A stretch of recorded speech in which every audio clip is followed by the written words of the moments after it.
بسم اللہ الرحمن الرحیم. عبارت دیکھیے. وَإِمَّا فِي الْإِنْتِقَالِ كَقَوْلِ الْآخِرِ سَأَطْلُبُ بُعْدَ الدَّارِ عَنْكُمْ لِتَقْرُبُوا وَتَسْكُبُوا عَيْنَايَ الدُّمُوعَ لِتَجْمُدَا فَإِنَّ الْإِنْتِقَالَ مِنْ جُمُودِ الْعَيْنِ إِلَى بُخْلِهَا بِالدُّمُوعِ لَا إِلَى مَا قَصَدَهُ مِنَ السُّرُورِ. یہ ہو چکا تھا. وقیل من یہ وفیہ نظر وفی المتکلم یہاں سے پڑھنا ہے. البلاغت فی المتکلم سے پڑھنا ہے نا. ٹھیک ہے. وفی المتکلم ملکۃ یقتدر بها على التعبیر عن المقصود بلفظ فصیح والبلاغت فی الکلام مطابقته لمقتضى الحال مع فصاحته وهو مختلف فإن مقامات الكلام متفاوتة فمقام كل من التنكير والإطلاق والتقديم والذكر يباين مقام خلافه ومقام الوصل يباين مقام الفصل ومقام الفصل يباين مقام الوصل ومقام الإيجاز يباين مقام خلافه وكذا خطاب الذكي مع خطاب الغبي ولكل كلمة مع صاحبتها مقام وارتفاع شأن الكلام في الحسن والقبول بمطابقته للاعتبار المناسب وانحطاطه بعدمها. پہلے یہاں تک لکھتے ہیں. بلاغت کی چونکہ بلاغت کے بارے میں بیان کیا گیا کہ تینوں چیزوں سے متصف ہوتی ہے، کلمہ سے، کلام سے اور متکلم سے. بلاغت فی الکلمہ ابھی تک ہم نے پڑھا.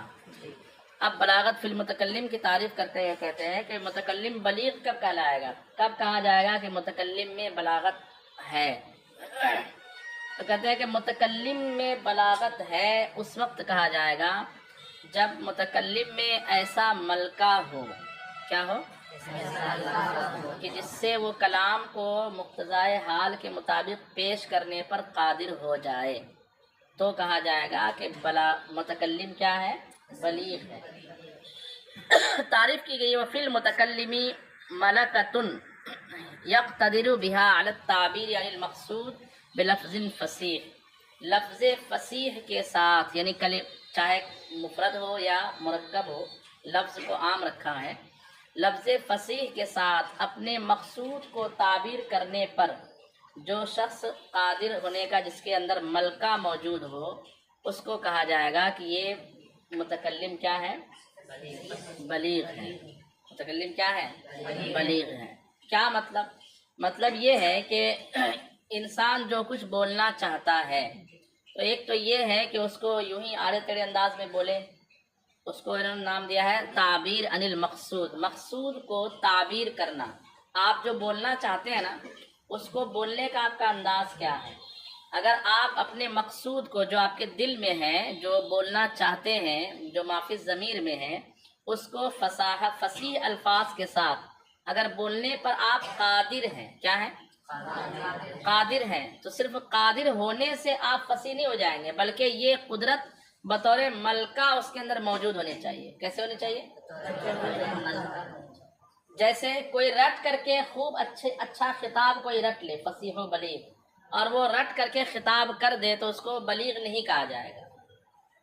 کیوں؟ کیونکہ وہ اگرچہ اس نے قدرت تو پا لی، کلمات فصیحہ سے اپنے مقصود کو ادا کرنے پر اس نے قدرت تو پا لی، اس نے ادا کر دیا، لیکن اس کے اندر وہ مہارت نہیں ہے. کیا نہیں ہے؟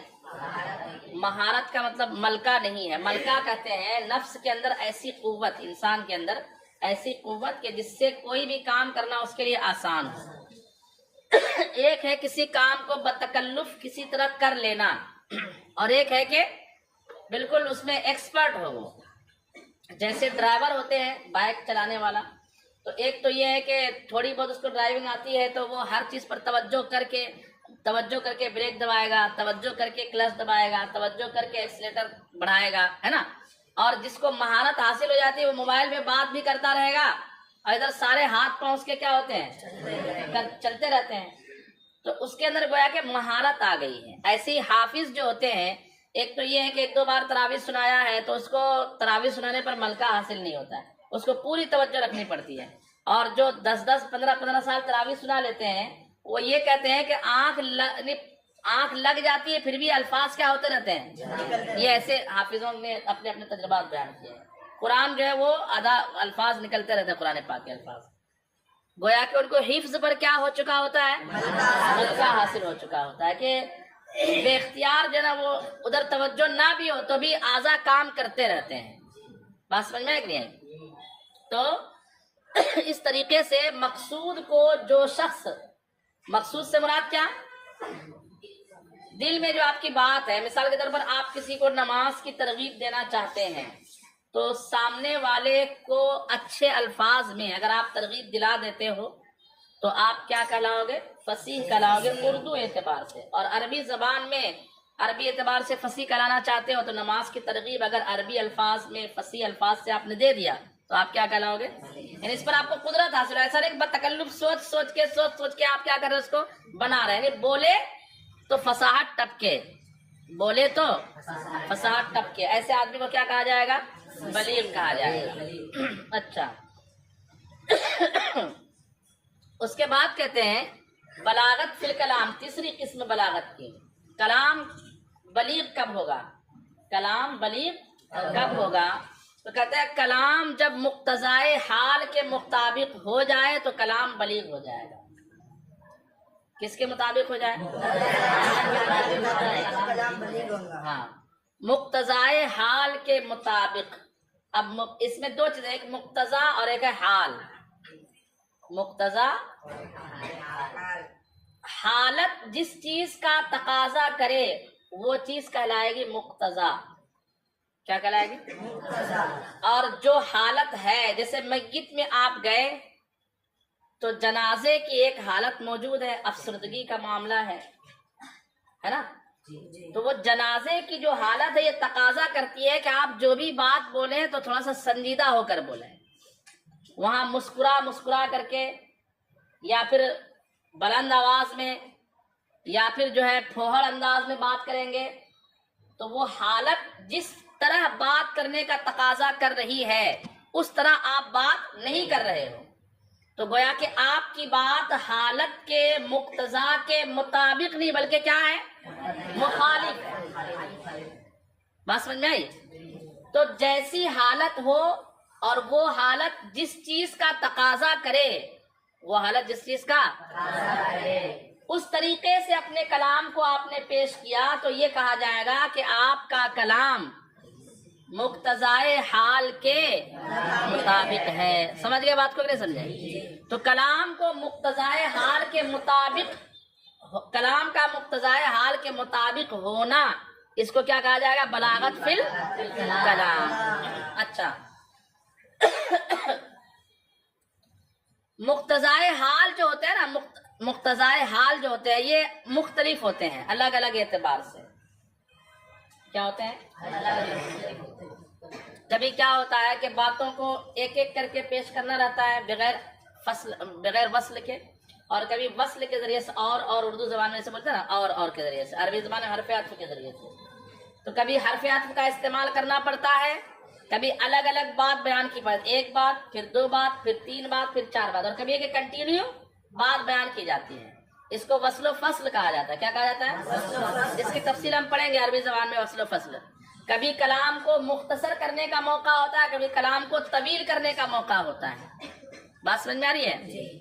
کبھی کلام میں جو ہے وہ حذف کا موقع ہوتا ہے، کبھی کلام میں کبھی فاعل کو ذکر کیا جاتا ہے، کبھی فاعل کو ذکر نہیں کیا جاتا. مثال کے طور پر طالب علم نے فون نہیں اٹھایا تو ہم یوں کہیں گے کہ طالب علم نے میرا فون ریسیو نہیں کیا تاکہ اس کو چوٹ لگے. اور ایک استاد نے فون نہیں اٹھایا تو طالب علم یہ نہیں کہے گا کہ میرے استاد نے فون ریسیو نہیں کیا، بلکہ فون ریسیو نہیں ہو پایا. کیا بولیں گے، ہاں، کال ریسیو نہیں کی گئی. کس نے نہیں کی، کیوں نہیں کی، وہ نہیں بولنا ہے. بات سمجھ میں آ رہی ہے؟ تو حذف اور ذکر کے بھی الگ الگ کیا ہوتے ہیں، مقامات ہوتے ہیں. تو پھر اس اعتبار سے اس کے تقاضے بھی کیا ہو جائیں گے، کہیں پہ حذف کا تقاضا وہاں ذکر کر دیا تو کلام آپ کا مقتضا حال کے مطابق، اور جہاں ذکر کا تقاضا ہے، گواہی پیش کرنی ہے، ایک ہے کہ سامان چوری گیا اور ایک ہے کہ فلاں نے سامان چوری. اگر آپ کے پاس دلیل موجود نہیں ہے تو ہم کہیں گے آج مسجد سے سامان چوری گیا، اتنا ہی بولیں گے. اور گواہی پیش کریں گے اور وہاں بولیں گے سامان چوری گیا، کس نے چوری کیا، بولیں گے نہیں میں یہاں پہ حذف کر دوں گا فاعل کو، تو چلے گا کیا؟ وہاں بولنا پڑے گا کہ فلاں نے فلاں نے سامان کیا کیا، تو وہاں فاعل کو کیا کرنا پڑے گا؟ تو ذکر اور حسب کے الگ الگ کیا ہوتے ہیں؟ مقامات ہوتے ہیں. تو مقامات کے اعتبار سے مقتضائے حال بھی کیا ہوتے جاتے ہیں؟ مختلف ہوتے چلے جاتے ہیں. تو اس اعتبار سے جو ہے نا، جیسے جیسے مقتضائے حال ہوں گے ویسے ویسے کلام کو پیش کرتے چلے جائیں گے تو آپ کا کلام کیا ہوتا چلا جائے گا؟ بلیغ ہوتا چلا جائے گا. تو قرآن پاک میں مقتضائے حال کی رعایت کی گئی ہے. کیا کی گئی ہے؟ آپ دیکھیے پہلے پارے میں پہلے مومن کا بیان، پھر کافر کا بیان، پھر بعد میں منافق کا بیان. نہیں، پہلے مومن کا بیان، پھر منافق کا بیان، پھر بعد میں کافر کا بیان. بیچ میں کس کا بیان ہے؟ کیونکہ وہ بیچ والا ہی ہوتا ہے. کیا ہوتا ہے وہ؟ بیچ والا ہوتا ہے. تو قرآن پاک یہ سب ہم اس لیے پڑھتے ہیں نا تاکہ ہم قرآن کے اعجاز کو لوگوں کو کیا کر سکیں؟ بتا سکیں. ہم بلیغ ہو یا نہ ہو، قرآن پاک کی بلاغت کو کم سے کم سمجھیں گے تو اور ایمان میں اور تازگی آئے گی، قرآن پڑھنے کا اور مزہ دو بالا ہوگا. اس لیے ہم بلاغت پڑھ رہے ہیں. تو مقتضائے حال مختلف ہوں گے کیونکہ مقامات جو ہوتے ہیں کیا ہوتے ہیں؟ کلام کے مقامات کیا ہوتے ہیں؟ مختلف ہوتے ہیں. ذکر کے، حسب کے، وصل کے، فصل کے، ایجاز کے، اطناب کے، یعنی کلام کو پھیلا کے بیان کرنا، کلام کو مختصر بیان کرنا. اس طریقے سے آپ جس سے خطاب کر رہے ہو وہ جوہلا یا کم علم لوگ بیٹھے وہاں پہ کلام کا انداز کچھ اور ہوگا، ٹھیک ہے، اور علماء میں بیٹھے ہوئے تو وہاں پہ کلام کرنے کا انداز کچھ اور ہوگا. غبی سے کلام کرنے کا انداز کچھ اور ہوگا، ذہین آدمی سے کلام کرنے کا انداز کچھ اور ہوگا. اس طریقے سے جو ہے مقتضائے حال بدلتے چلے جائیں گے. اس کو یوں کہتے ہیں ترجمہ دیکھیے، والبلاغۃ فی الکلام مطابقتہ لمقتضى الحال مع فصاحتہ. یہ شرط ہے. بلاغت فی الکلام کہتے ہیں کلام کا مقتضائے حال کے مطابق ہونا کلام کے فصیح ہونے کے، کیونکہ فصاحت بلاغت میں کیا ہے؟ داخل ہے نا. ہر بلیغ کلام کیا ہوگا؟ اس لیے مع فصاحتی کی قید ہے. وہ مختلف، اور یہ مختلف ہوگا یا مختلف ہوگا، یعنی مقتضائے حال کیا ہوگا؟ مختلف ہوگا. کیسے؟ فَإِنَّ مَقَامَاتِ الْكَلَامِ، یہ اِنَّ حرف مشبہ بالفعل نے نصب کیا اور جمع مؤنث سالم کا اعراب حالت نصب میں کیسے ہوتا ہے؟ کسرہ. فَإِنَّ مَقَامَاتِ الْكَلَامِ متفاوتۃ، اس لیے کہ کلام کے جو مقامات ہوتے ہیں کیا ہوتے ہیں؟ مختلف ہوتے ہیں. متفاوت یعنی الگ الگ ہوتے ہیں.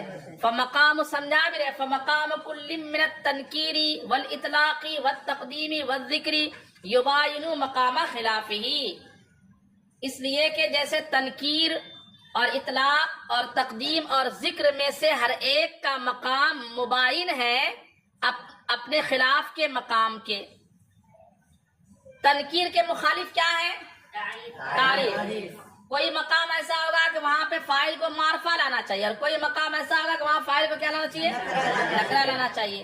والاطلاق، کوئی مقام ایسا ہوگا کہ مطلق وہاں پہ مطلق بیان کرنا چاہیے کلام کو، کہیں بھی مقید کے طور پر بیان کرنا چاہیے.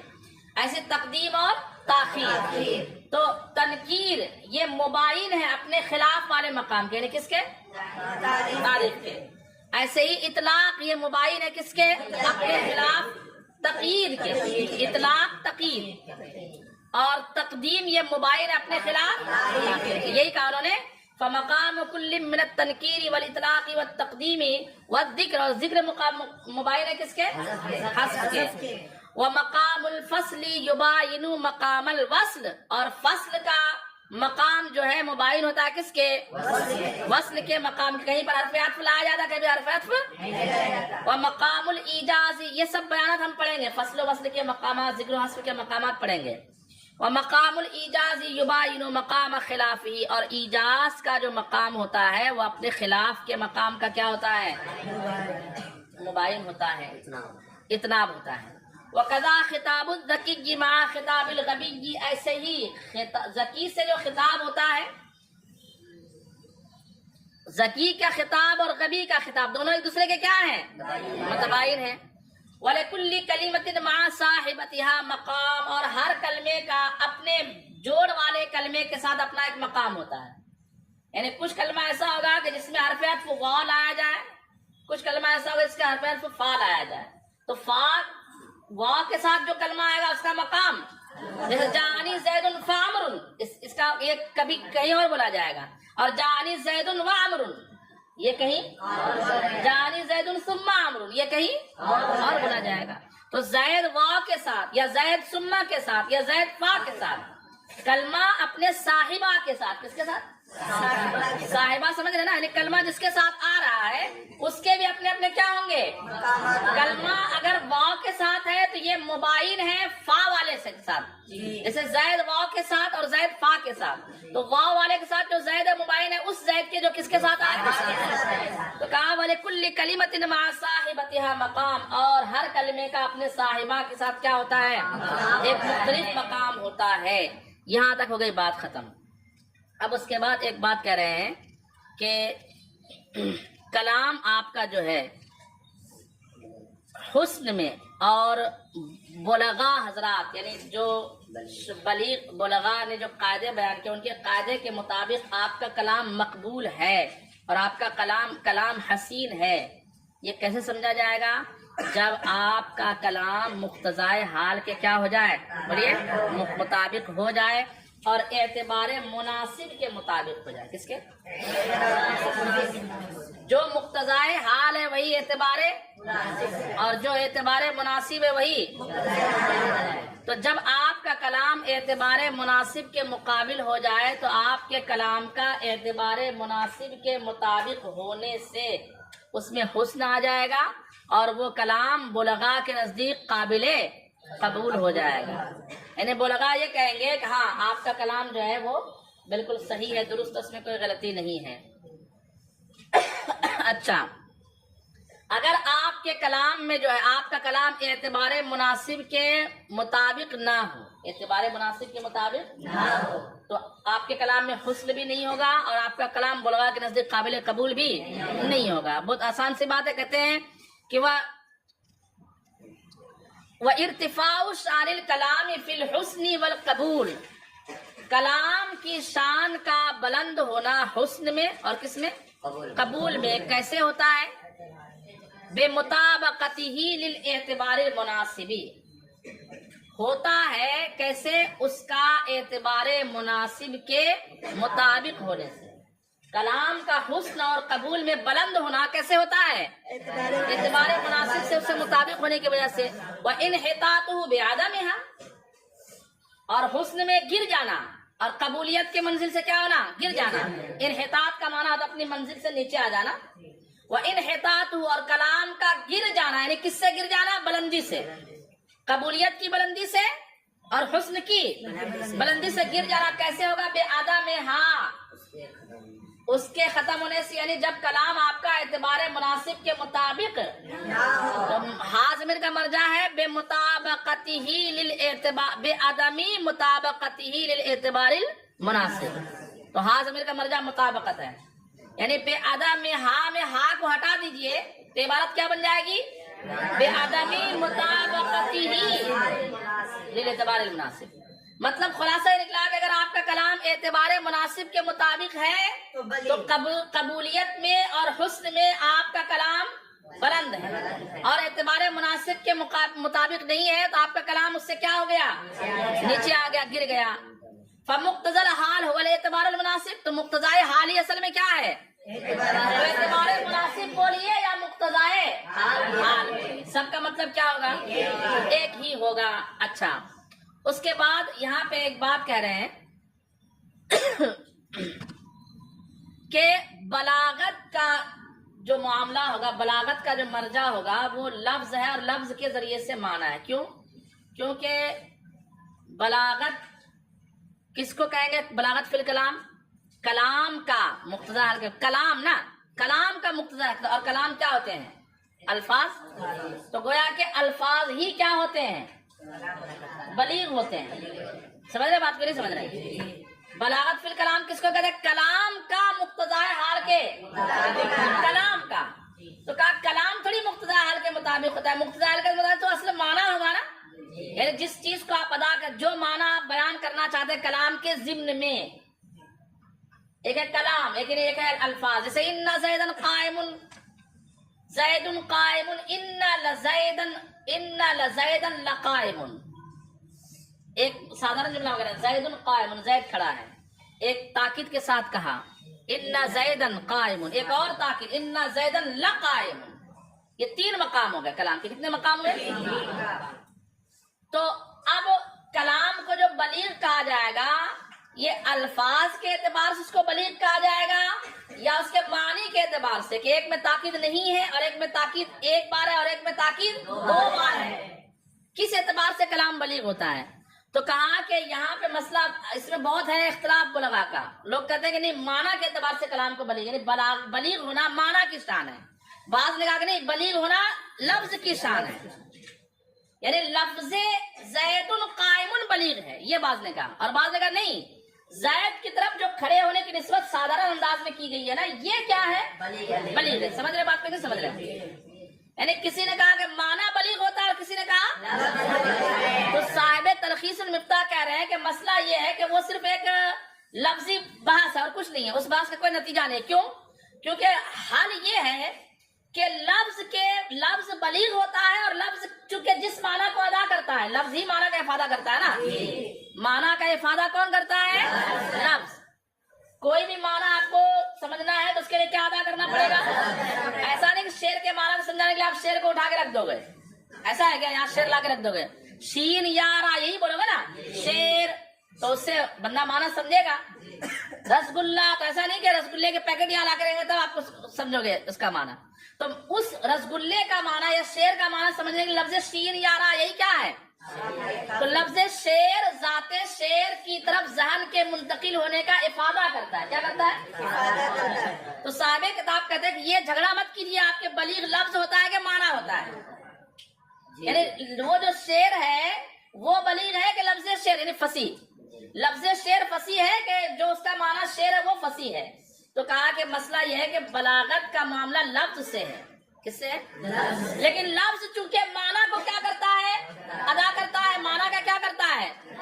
افادہ کرتا ہے. ایک طرح سے یوں کہا جائے گا کہ لفظ بلیغ ہوتا ہے لیکن لفظ چونکہ معنی کو ادا کرتا ہے اس لیے معنی بھی کیا ہو جاتا ہے؟ بلیغ ہو جاتا ہے. اتنی سی بات ہے. کہتے ہیں فالبلاغۃ راجعۃ الی اللفظ، تو بلاغت رجوع کرتی ہے کدھر؟ یعنی اصل جو بلیغ ہوتا ہے لفظ ہوتا ہے، لیکن کیسے؟ بے اعتبار افادتہ المعنی بالترکیب، اس لفظ کا معنی کا افادہ کرنے کے اعتبار سے ترکیب کے ساتھ، کہ جب لفظوں کو ترتیب میں رکھا جائے تو وہ معنی کا کیا کرتا ہے؟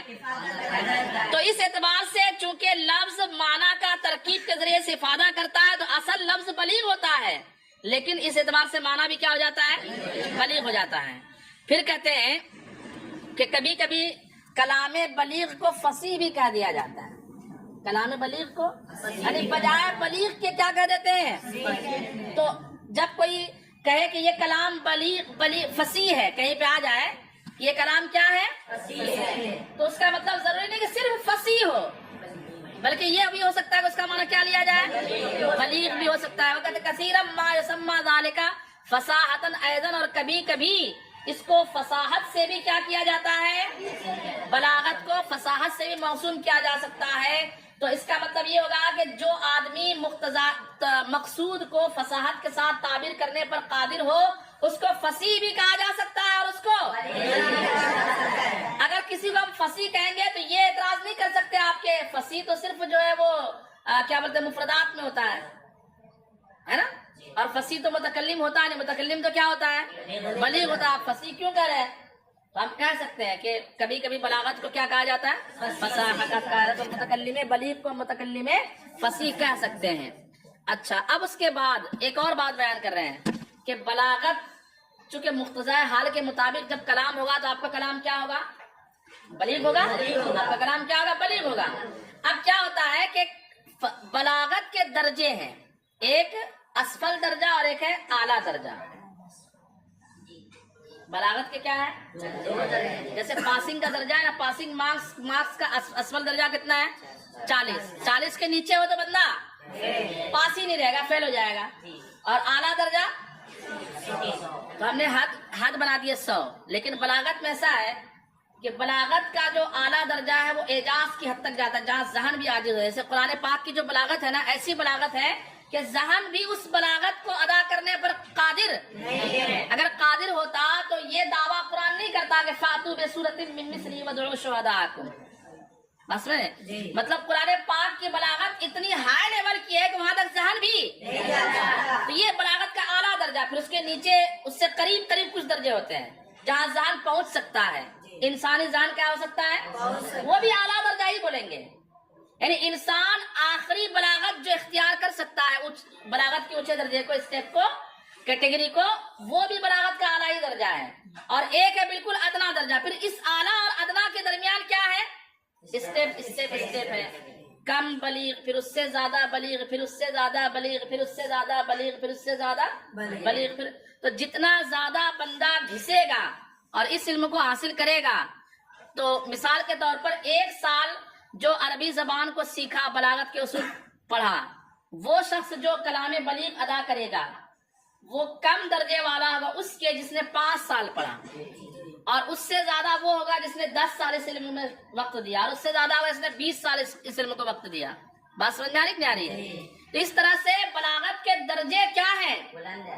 مختلف ہیں، لیکن وہ محدود ہے 2 دائرے میں. محدود کس میں ہے؟ نمبر 1 اسفل اور اعلیٰ، اور ما دون الاعلیٰ جو اعلیٰ کے بالکل قریب ہے. بیچ میں بہت سارے درجے ہیں. اسفل سے اگر نیچے گیا تو وہ کلام جو ہے بلغا کہتے ہیں، وہ کلام اور جانور کا کلام، بالکل گائے کا بھیں کرنا اور اسفل کے درجے سے نیچے کلام کو پیش کرنا، دونوں کہتے ہیں کیا ہے؟ وہ بھیں کہتے ہیں تو کسان جو ہے کسان اٹھا کے اس کو چارہ دے دیتا کہ کیا کر رہی ہے، چارہ مانگ رہے اس کو. ایسے ہی انسان جو ہے کلام بلیغ کا اسفل درجہ بھی اختیار نہ کرے تو بات تو چلو سمجھ میں آ جائے گی، لیکن اس کی بات اور وہ بھیں والی بات دونوں کیا ہے؟ برابر ہو جائے گی. دیکھیے کہتے وَلَہَا طَرْفَانِ، اور بلاغت کے کتنے کنارے ہیں؟